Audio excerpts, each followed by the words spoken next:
Hi everybody, it's Keren here from tuppencecoloured.co.uk, and thank you very much for joining me today. I haven't got a finished project for you today. What I've got instead is this. Now, I posted a picture of this on my Facebook page a couple of weeks ago, and I asked if people would be interested in seeing a tutorial of how I put it together, and the reaction was positive. People said yes, we would like to see. So stay with me and I will show you how I went from a piece of tissue paper to this.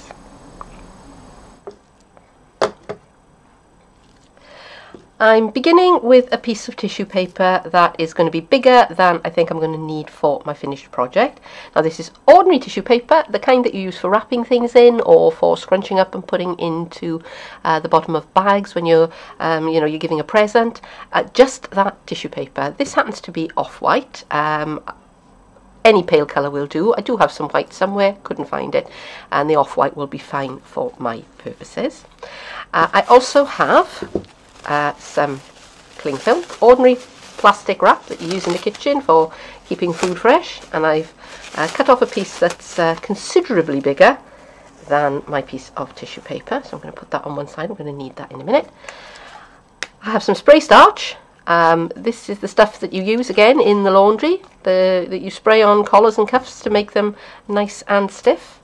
And I've got my Brushos. Now today I'm going to use yellow, gamboge and moss green, just because, but you can use any colours that you feel like. So I'm going to begin by shaking my Brushos onto my tissue paper. Should have said as well, I've protected my work surface. That kind of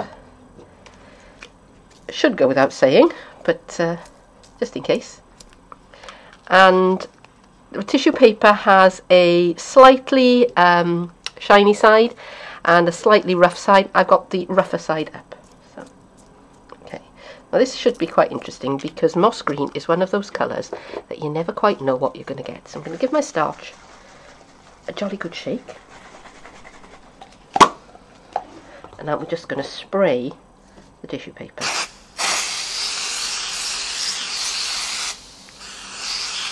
Getting a good coat with the starch. Okay, and I'm going to bring my cling film and I'm going to plonk that down over the top. Now, if you followed my channel for some time, you may have seen me do this before on card. Today I'm using tissue paper and the technique is exactly the same. I'm just going to swoosh my colours around a little bit until I've got something that I think I'm happy with. Now, because this is tissue paper and it's quite delicate, I'm going to leave it to kind of absorb the colours and the starch for about half an hour to an hour, and then, time's not critical, but at least half an hour I would say, and then I will take the cling film away and I will let it finish drying without the cling film. I'm not going to touch it other than to move this whole craft sheet until it's dry, because it will be very delicate, and if I try moving it around before it's dry, it's going to tear. How do I think I know that? Okay, so I'm going to go and do that and then give this a good long time to dry, and then we'll come back and do something fun with it.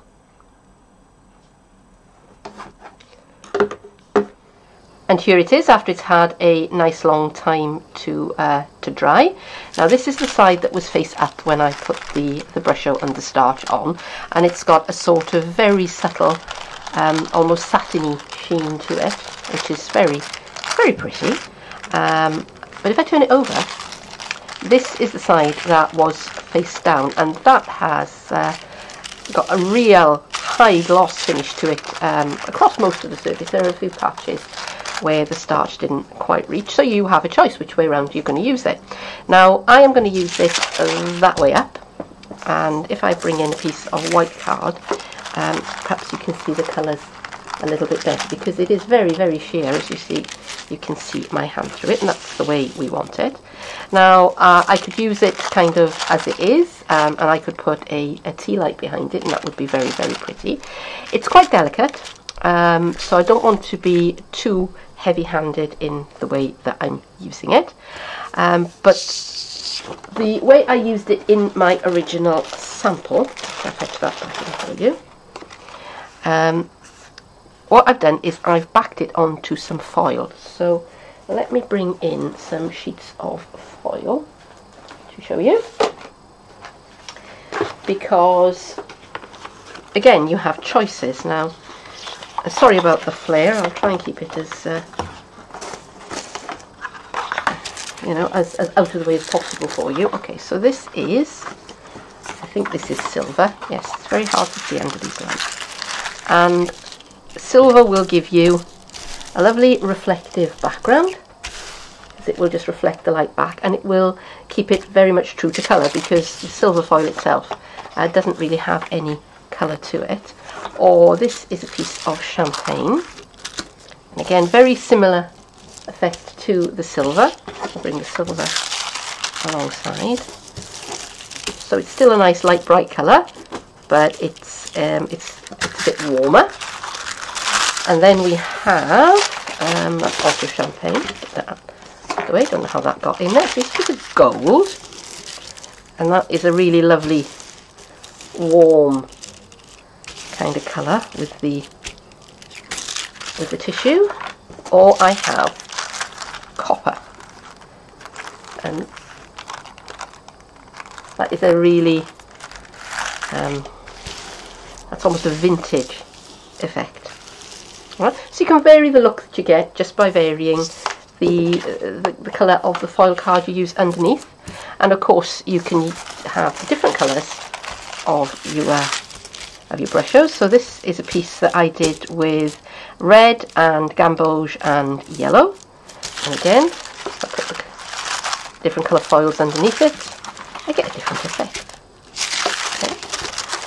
And this is my original piece. As you can see, I've been cutting into it, and this was Prussian blue and gamboge, and I think I put a bit of yellow in there as well. Now that one I mounted onto silver, but if I put it onto the gold card, again I get a very different effect.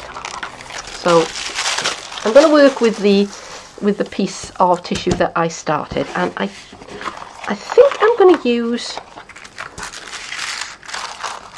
fine copper. What do you think? Or shall I go with champagne?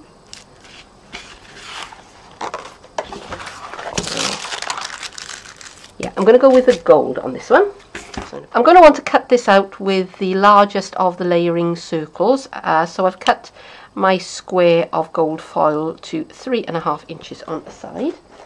And I've cut a piece of my Sizzix permanent adhesive sheet that is big enough to cover it. So it is 3.5 inches square and a little bit, because on this edge here, that piece will pull away.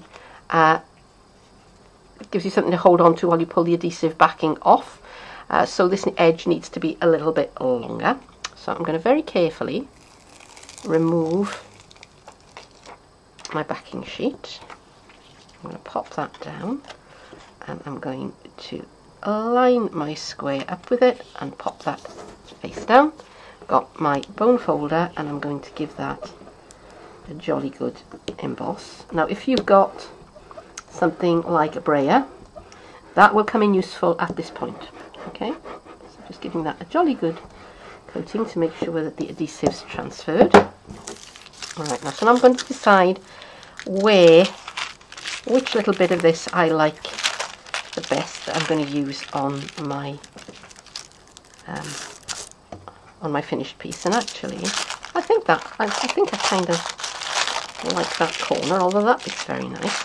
This is why I cut this much bigger than I thought I was going to need it. I wanted to give myself some choices. So, and to take off the backing, and I'm going to put this with the more matte side uppermost. I'm just going to pop that on to my foil, and again I'm just going to stick that down. Here's my bone folder, just to put that into place, just like that. And I'm going to take my snips. Larger scissors would probably be better at this point. This is a fairly small piece, so I'm not going to obsess too much. Next thing I'm going to do is I'm going to go over to my Big Shot and I'm going to do some die cutting and some embossing. I'm going to do my die cutting first with this this die, which is the largest of the layering circle framelets. All right, and then I'm going to do my embossing with this embossing folder, which is the Woodland. I think it's called Woodland embossing folder. The reason why I'm die cutting first is because if I did my embossing first and then ran it through to cut the shape out, I would squash out all my embossing, and I don't want to do that. So I'm going to hop on over, and I'm just going to take a couple of minutes to talk about the various ways we use the platforms that come with the Sizzix Big Shot for die cutting and embossing. If you've got a different kind of machine, then have a look at the instructions that came with your machine. I am talking about the Sizzix Big Shot here because that's the one that I have. Now, if you bought a Sizzix Big Shot recently, you will have had your standard platform, your thin die adapter, and some cutting plates. That will have come with it as standard. If you've got an older one, then you may have a multi-purpose platform that has got tabs. All right. Now, the great thing about the Big Shot, the instructions are written on the various platforms. All right. So as long as you've got your picture to follow there, and as long as you follow what's on the picture, you can't really go wrong. So if you're cutting, it says here what you need is your base. You need your thin die adapter. You need a cutting plate, your die and your material that you're cutting goes on next, face down, and then you put your other cutting plate on top. Now, it's immaterial, doesn't matter whether your die is face up, in which case you'll cut into the top plate, or face down. I like to cut with mine face down. A lot of people like to have the paper on top and the die underneath. Doesn't matter, it will still work. Okay, that's how you cut a wafer thin die. If you've got one of the thick steel rule dies, you don't need either of these, you just need your cutting plates. Okay. If you are going to emboss using an embossing folder, there are basically two kinds of embossing folders. There are the traditional ones, which are quite thin, and there are the new dynamic ones. Now, the dynamic ones, as you can see, are about twice as thick as the original standard one. So the sandwich you use depends on which kind of embossing plate you have, embossing folder you have. That's what I'm trying to say. Okay. So if it's one of this kind, the old skinny kind, you don't need this plate. So if you've got the kind with the tabs, you open it to tab. You open all the tabs basically. So you've just got your base platform. You have a cutting plate. Your embossing folder with your material, your paper or card, which is going to be embossed, goes into the middle of the sandwich, and then you put your top plate on. Okay. If you're using one of the dynamic platforms, dynamic folders, then you don't need a cutting plate underneath. You only need one on top. If you try to put one of these through your machine with two cutting plates, it won't go through, and if you force it, you will break your machine. Okay? So I hope that's helped.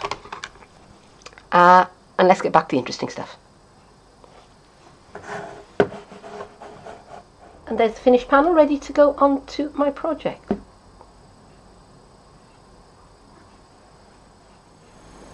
And I've taken that die cut circle and I've stuck it onto a scalloped circle of wood grain paper. I've put a couple of dimensionals in the middle of it to pad it up. With a bit that I had left over, I've just stamped onto that with a stamp from let me bring my catalogue back in here. It's the Truly Tailored stamp set, and that was in chocolate chip ink, and it just stamped onto the surface, and it took it absolutely fine. I sponged this piece with a bit of soft suede ink just to give it a little bit of dimension and to bring the shape out there. And then the whole thing has been mounted onto some I think it's called True Gentleman Designer Series paper, and onto a card that is made out of some Tranquil Tide. Yeah, that is it. So if I bring back my original piece, and as you can see, it's a very different look, but it's created with more or less the same materials and in the same way. So I'm going to take this piece away and I'm going to find something lovely to put it on. So I hope you enjoyed today's video, a little bit different. Hope you'll come back and see me again sometime soon. Well, normal service will be resumed, but for now, thank you very much for joining me, and yeah, do come back and see me again soon, won't you? Bye bye.